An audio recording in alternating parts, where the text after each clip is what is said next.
യദുവിൻ്റെ കണ്ണുനീര് കാരണം രണ്ടുപേരുടെ പണി പോയി അല്ലേ? ഡ്രൈവറായിരുന്നു. ഈ ദൈവമുണ്ട് എന്നുള്ളതിന് ഏറ്റവും വലിയ ഉദാഹരണമാണത്. സാധാരണ ഒരു മനുഷ്യൻ്റെ അയാളെ കുട്ടികളെ പോറ്റാൻ വേണ്ടി ഡെയിലി വയസ്സിന് കുറഞ്ഞ ശമ്പളത്തിന് ട്രാൻസ്പോർട്ട് ബസ് ഓടിച്ചിരുന്നവർ തന്നെ അവനെ പാതി പിടിച്ചിറക്കി അവനെ വായത്തുന്നതും വിളിച്ച് അവൻ്റെ പണിയും തെറപ്പിച്ച് അവന് വേറെ ഒരിടത്തും ജോലി കിട്ടാൻ സാധ്യതയില്ലാത്ത വകുപ്പും ഉണ്ടാക്കി നമ്മുടെ മുൻ മേയറും ഭർത്താവ്. എന്തായാലും സാധാരണ പെണ്ണുങ്ങളാണ് ഇങ്ങനെ ശപിച്ച് കുലം മുടിക്കുന്നത്. കാരണം പെണ്ണുങ്ങൾ തലേ കൈവച്ച് പ്രാകും മുടിയൊക്കെ അഴിച്ചിട്ട്. ഇത് യദു എന്ന് പറയുന്ന ആള് കാണുന്നിടത്തല്ല അയാൾ പറഞ്ഞിട്ടുണ്ട് ഇവർ അനുഭവിക്കാൻ പോകുന്നതേ ഉള്ളൂ എന്നുള്ളത്. ഇപ്പം ഏറ്റവും വലിയ രസം എന്താണെന്ന് വെച്ചാൽ ഈ മേയറൂട്ടിയായിട്ട് ഇവിടെ നിന്ന് ആര്യ രാജേന്ദ്രനും ഭർത്താവും എല്ലാം കൂടെ ചേർന്നാണ് പാവം ബാലുശ്ശേരി MLA ആയിരുന്നു സച്ചിൻ ദേവ്. അന്ന് നമ്മുടെ ധർമ്മജനെ പരാജയപ്പെടുത്തിയ സഭയുടെ നേതാവായിരുന്നു. എന്താണെങ്കിലും അഹങ്കാരത്തിന് കയ്യും കാലും വെച്ച ഒരു കുടുംബമായിരുന്നു. ഈ പാവപ്പെട്ട ചെറുപ്പക്കാരനെ ഇവർ വന്ന് ചീത്ത വിളിക്കുന്നു, മർദ്ദിക്കാൻ ശ്രമിക്കുന്നു. ഇതെല്ലാത്തിൻ്റെ തെളിവ് ആ വണ്ടിയിലുണ്ടായിരുന്നു. അത് ആ സ്വിഫ്റ്റ് ബസ്സിൽ ഇതെല്ലാം ഉണ്ടായിരുന്നു. അതിൻ്റെ മെമ്മറി കാർഡ് വരെ ഇവർ അടിച്ചു മാറ്റിക്കളഞ്ഞു. എന്നിട്ട് ആ പാവത്തിനെ ഇവർ പറഞ്ഞു വിട്ടു. അയാളെ പറഞ്ഞു വിട്ടു. അയാളെ എന്നിട്ട് കോൺഗ്രസ്സുകാരനാക്കി, അയാളെ BJP-കാരനാക്കി. അയാൾ ഇവരെ ആക്രമിക്കാൻ ചെന്നു എന്ന് പറഞ്ഞു. അയാൾ സ്വഭാവദൂഷണനാണെന്ന് ഇവർ പ്രഖ്യാപിക്കുന്നു. അയാളെ ക്യാരക്ടർ ശരിയല്ല, അയാൾ അങ്ങനെ കുഴപ്പക്കാരനാണ്, അയൽവക്കാരെ ഗുസ്തിക്കോ എന്തെല്ലാം കള്ളക്കഥ പറഞ്ഞു വരുത്തിയ മനുഷ്യൻ. ഒരിടത്തും ജോലി കിട്ടാതിരിക്കാനുള്ള എല്ലാ വകുപ്പും ഉറപ്പിച്ചു. അതെ. എന്നിട്ട് അയാൾക്ക് നീതി കിട്ടിയില്ലെന്ന് മാത്രമല്ല, അയാൾക്കെതിരെ കേസ് വന്നു. അവസാനം അയാൾ എന്ത് ചെയ്തു? അയാൾ കോടതിയിൽ പോയിട്ടാണ് അയാൾക്ക് നീതി നേടിയെടുക്കുന്നത് അല്ലേ? അതെ. അപ്പം അത്തരം അന്ന് കേരള ജനത മുഴുവൻ അന്ന് ഇത് കണ്ടു. രണ്ട് പക്ഷത്തും ആൾക്കാർ നിന്ന് സംസാരിച്ചു. അന്തം കമ്മി സൈബർ സഖാക്കൾ മുഴുവൻ സൈബർ ഇടങ്ങളിൽ നിറഞ്ഞാടി ഈ യദുവിനെ കുറ്റക്കാരനാക്കാൻ ശ്രമിച്ചു. പക്ഷെ എന്താ അവസാനം സംഭവിച്ചേ? യദുവിൻ്റെ പണി പോയി. ഈ KB ഗണേഷ് കുമാർ അടക്കം, അതായത് ഇയാൾ ട്രാൻസ്പോർട്ട് മിനിസ്റ്റർ ഗണേഷ് അല്ലേ, ഗണേഷ് അടക്കം അയാൾക്കെതിരെ റിപ്പോർട്ട് വാങ്ങി അയാളെ ജോലിയിൽ നിന്ന് പിരിച്ചുവിട്ടു. കരാർ തൊഴിലാളിയായിരുന്നു.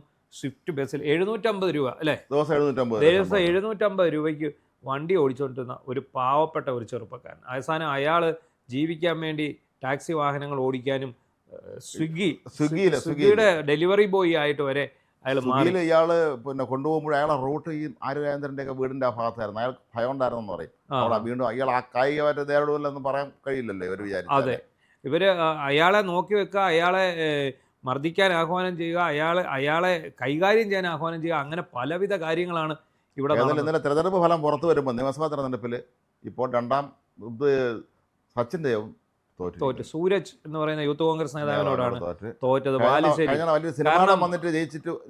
ജയിക്കാത്ത സ്ഥലമാണ്. പക്ഷെ അത് നമ്മൾ മനസ്സിലാക്കേണ്ടത് കേരളത്തിലെ ജനങ്ങൾ ഇതെല്ലാം കണ്ടുകൊണ്ടിരിക്കുകയാണ്.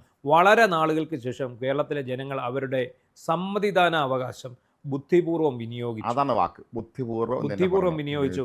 ഇവരെത്ര തള്ളിമറിച്ചാലും എത്ര കാരണബോധത്തെ കാണിച്ചാലും ഇവർ കാണിച്ചു കൂട്ടിക്കൊണ്ടിരിക്കുന്ന കൊള്ളരുതായ്മകൾ, ചെറ്റത്തരങ്ങൾ എല്ലാം ജനങ്ങൾക്ക് മനസ്സിലായി. LDF മാത്രമല്ല UDF-ലെയും ഫ്രോഡുകൾ UDF-ലെ ഫ്രോഡുകളായിട്ടുള്ള PK ശശിയെ പോലെയുള്ള, TN പ്രതാപിനെ പോലെയുള്ള, PV അൻവറിനെ പോലെയുള്ള ആൾക്കാരെ ജനം തോൽപ്പിച്ചു. കാരണം ഇവരെയൊക്കെ എല്ലാവരും കണ്ടുകൊണ്ടിരിക്കുന്നതാണ്. ഈ ഇവരുടെ സ്വഭാവവും ഇവരുടെ പേരും പ്രവൃത്തിയും എല്ലാം നാട്ടുകാർ കണ്ടുകൊണ്ടിരിക്കുകയാണ്. നമ്മളിപ്പോൾ ഈ യദുവിൻ്റെ വിഷയത്തിലേക്ക് വന്നാൽ ആര്യ രാജേന്ദ്രൻ ഒരു സീറ്റ് പോലും കൊടുത്തില്ലെന്ന് മാത്രമല്ല ഇലക്ഷൻ ക്യാമ്പയിന് ഇറക്കിയില്ല. കാരണം മേയറായിരിക്കുന്ന ഒരാളാണ്, ഒരു പ്രസ്ഥാനത്തിന്റെ മേയറാണ്, ഒരു കോർപ്പറേഷന്റെ മേയറാണ്. അടുത്ത തലമുറ ഇലക്ഷൻ വരുമ്പോൾ അവരെ മാറ്റി നിർത്തി വേറെ ആളെ ഉപയോഗിച്ച് ഇവര് തെരഞ്ഞെടുപ്പിനെ നേരിടുകയാണ്. പ്രചരണത്തിന് പോലും ഇറക്കിയില്ലെന്നേ. പ്രചരണത്തിന് ബാലുശ്ശേരിയിൽ ഇറക്കിയില്ല. ബാലുശ്ശേരിയിൽ യദു പ്രചരണത്തിന് പോകണമെന്ന് ആരൊക്കെ പറയുന്നുണ്ടായിരുന്നു. പക്ഷെ അയാളെ ആരും കൊണ്ടുപോകാനും റെഡിയായില്ല, അയാളോട്ട് പോയതുമില്ല. പക്ഷേ ബാലുശ്ശേരിയിൽ സച്ചിൻ ദേവിനൊപ്പം ആര്യ രാജേന്ദ്രൻ പ്രചാരണം BJP-കാരും കോൺഗ്രസ്സുകാരും കാത്തിരുന്നു എന്നാണ്. തിരുവനന്തപുരത്തെ മുൻ മേയർ അവിടെ ചെല്ലണം, കാരണം അവർക്ക് പെട്ടെന്ന് ജയിക്കാൻ വേണ്ടി വന്നു കിട്ടിയെങ്കിലും അവർ പ്രാർത്ഥിച്ചു. അന്ന് ട്രോളും വന്നു. എന്നിട്ട് പക്ഷേ ഇവര് പോയില്ല. ഇവര് പോയില്ലെന്ന് മാത്രമല്ല, അവസാന നിമിഷം വന്ന് ശിവൻകുട്ടിയുടെ പാവപ്പെട്ടവന്റെ വണ്ടിയെ മുൻ മേയർ കൂടിയായ മന്ത്രി അപ്പൂപ്പന്റെ തുറന്ന വണ്ടി കണ്ണടയൊക്കെ വെച്ച് കയറി. അതോടെ ശിവൻകുട്ടിയും തോറ്റു. കാരണം ഇത് നമുക്കറിയാം, കണ്ണൂർ റെയിൽവേ സ്റ്റേഷനിൽ കരിങ്കൊടി കാണിച്ച യുവാക്കളെ അത്രയും CCTV ദൃശ്യങ്ങളും TV ചാനലുകളുടെ ദൃശ്യങ്ങളും ഒക്കെ ഉണ്ടായിട്ടും അവരെ ആക്രമിച്ചു എന്ന് പറഞ്ഞു വരുത്തി 4-5 പിള്ളേരെ അകത്തിട്ടവന്മാരാ. എന്നിട്ടാണ് ഇവിടെയും ദൃശ്യങ്ങൾ ഉണ്ടായിരുന്നു. അതിന്റെ അത് മാറ്റി കളഞ്ഞല്ലോ. റെയിൽവേ സ്റ്റേഷൻ ആയതുകൊണ്ടാണ് കണ്ണൂർ അല്ലെങ്കിൽ ആ ഡിലീറ്റ് ചെയ്ത് തന്നെ ഒറ്റ ഇടിവെട്ടിൽ പരിപാടി മൊത്തം കഴിഞ്ഞു. ഇവിടെ ദൃശ്യങ്ങൾ ഉണ്ടായിരുന്നു, ആ ദൃശ്യങ്ങളും മായ്ച്ചു കളഞ്ഞു. ആ ദൃശ്യങ്ങൾ മായ്ച്ചു. ആ ദൃശ്യങ്ങൾ അതിൻ്റെ മെമ്മറി കാർഡ് ഇവർ നശിപ്പിച്ചു അതിസമർത്ഥമായിട്ട്. അന്നേരെ യദു പറഞ്ഞതാണ്, ഈ തർക്കമെല്ലാം കഴിഞ്ഞ് വന്നപ്പോഴേ യദു പറഞ്ഞത് ഇതിൻ്റെ മെമ്മറി കാർഡ് എടുക്കണം, ഇതിൻ്റെ മെമ്മറി കാർഡിൽ ഇതെല്ലാം ഉണ്ട്. പക്ഷേ ഇയാളുടെ കൂടെ നടന്ന കണ്ടക്ടറാണെന്ന് തോന്നുന്നു ഇയാൾക്കിട്ട് പണി കൊടുത്തു. അവരെല്ലാം കൂടെ കൂടി ആ പാവം മനുഷ്യനെ ഇല്ലായ്മ ചെയ്തു, കൊല്ലാക്കൊല ചെയ്തു. ഈ നാട്ടിൽ ഈ സഖാക്കൾക്ക്, സൈബർ സഖാക്കൾക്കും അല്ലാത്ത സഖാക്കൾക്കും മുന്നിലേക്ക് അയാളെ ആക്രമിക്കാൻ എറിഞ്ഞു കൊടുത്തു. ഏതായാലും ഈ കർമ്മഫലം എന്നൊരു സംഗതിയുണ്ട്. ഇവര് പകല് ദൈവം എന്ന് പറയും, ഇരുട്ട് നേരെ വിട്ട് വെളുപ്പാങ്കാലത്ത് അമ്പലത്തിൽ പോകുന്നവരാണല്ലോ. സത്യമാണത്, കർമ്മഫലമുണ്ട്.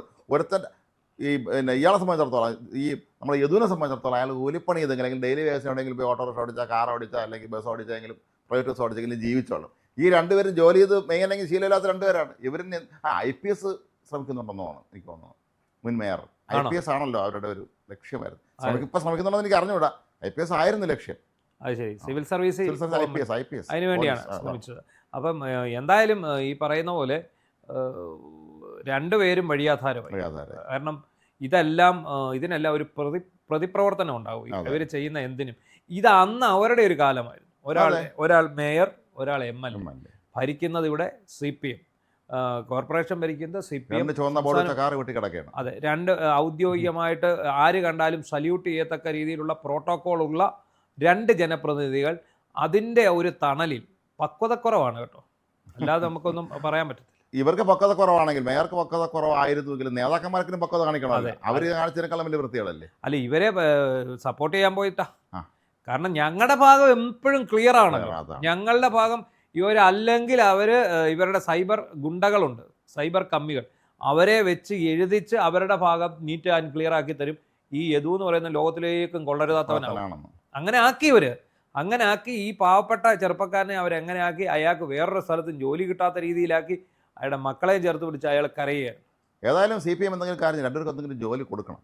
എന്തെങ്കിലും പറ്റി അവർക്ക് അർഹത, വിദ്യാഭ്യാസം നമുക്കറിയില്ല എന്താണെന്നുള്ളത്. ഇനി 5 കൊല്ലത്തേക്കുള്ള ഭരണത്തിനായിട്ടുള്ള കാത്തിരിപ്പാണല്ലോ ഇനി വരാൻ പോകും. ഇനി ദേശാഭിമാനിയിലോ അവരേതെങ്കിലും സ്ഥാപനങ്ങളിൽ CPM-ന്റെ മറ്റേ വാട്ടർ തീം പാർക്കൊക്കെ ഉണ്ട് കണ്ണൂർ, അത് അങ്ങനെയൊക്കെ അവർക്ക് ജോലി കൊടുക്കാൻ വേണമെങ്കിൽ അതേ നടക്കുള്ളൂ. അതല്ലെങ്കിൽ പാവം അയാൾ യദു അയാളെ കുട്ടികളെ വളർത്താൻ വേണ്ടി എന്തെങ്കിലും അങ്ങ് ജീവിച്ചോളൂ. അതല്ലെങ്കിൽ ഇവരുടെ കാര്യം കഷ്ടത്തിലായി പോകും. 1.5 കൊല്ലത്തിനുള്ളിൽ മേയറും മുൻ മേയറായി, MLA മുൻ MLA ആയി. മുന്നേ മേയർക്ക് പെൻഷൻ ഇല്ല, മുൻ MLA-ക്ക് പെൻഷൻ ഉണ്ട്. ഒരു ടൈം ആയിട്ടുള്ളതുകൊണ്ടും പാർട്ടി ലെവി കൊടുക്കണമെന്നുള്ളതുകൊണ്ടും വലിയ തോതിലുള്ള പെൻഷൻ മുൻ MLA-ക്ക് കിട്ടില്ല. അപ്പോൾ എന്തായാലും ഇങ്ങനെ ഇവർ ഈ CPM ഭരണത്തിലിരിക്കുമ്പോൾ അവർ കാണിച്ചു കൂട്ടിയ ഓരോ പരാക്രമങ്ങൾക്കും കാലം ഇങ്ങനെ കണക്കുകൾ തിരികെ ചോദിച്ചുകൊണ്ട് ഇരിക്കുകയാണ്. അതാണിപ്പോൾ സംഭവിച്ചുകൊണ്ടിരിക്കുന്നത്.